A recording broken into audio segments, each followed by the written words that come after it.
৯৮ বছর বয়সী এক বৃদ্ধা বিয়ের প্রস্তাব দেয় লিওনেল মেসিকে। সামাজিক যোগাযোগ মাধ্যমে রীতিমতো ভাইরাল হয়েছে এই ভিডিও। চলমান ফিফা ক্লাব বিশ্বকাপে গ্যালারিতে প্লাকার্ড হাতে লিওনেল মেসিকে বিয়ের প্রস্তাব দেয় এই বৃদ্ধা। সেটি অবশ্য মেসির চোখ এড়ায়নি। মেসির চোখে পড়ার পরপরই সেই বৃদ্ধাকে মেসি চোখের ইশারায় বা হাতের ইশারায় সাধুবাদ জানিয়ে প্লাকার্ড নামিয়ে নেওয়ার ইঙ্গিত দেয় লিওনেল মেসি। ঘটনাটি ঘটে ক্লাব বিশ্বকাপের ইন্টার মায়ামির তৃতীয় ম্যাচে, যে ম্যাচটি ছিল পালমেরাসের বিপক্ষে।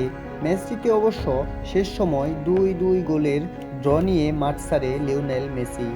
এদিন গ্যালারিতে ৯৮ বছর বয়সী এই বৃদ্ধা মেসিকে প্লাকার্ডে বিয়ের প্রস্তাব দেয়।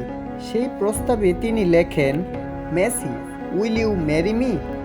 ম্যাচের বিরতির সময় মাঠে ছিলেন লিওনেল মেসি।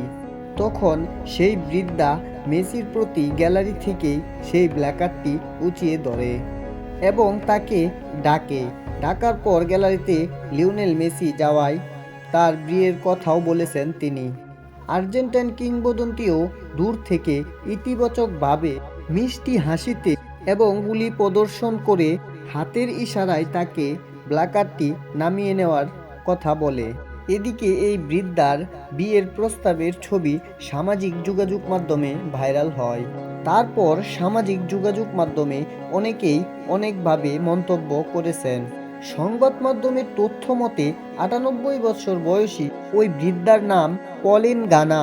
যুক্তরাষ্ট্রের এই ক্রীড়াপ্রেমী নারী সামাজিক যোগাযোগ মাধ্যম ব্যক্তিত্ব।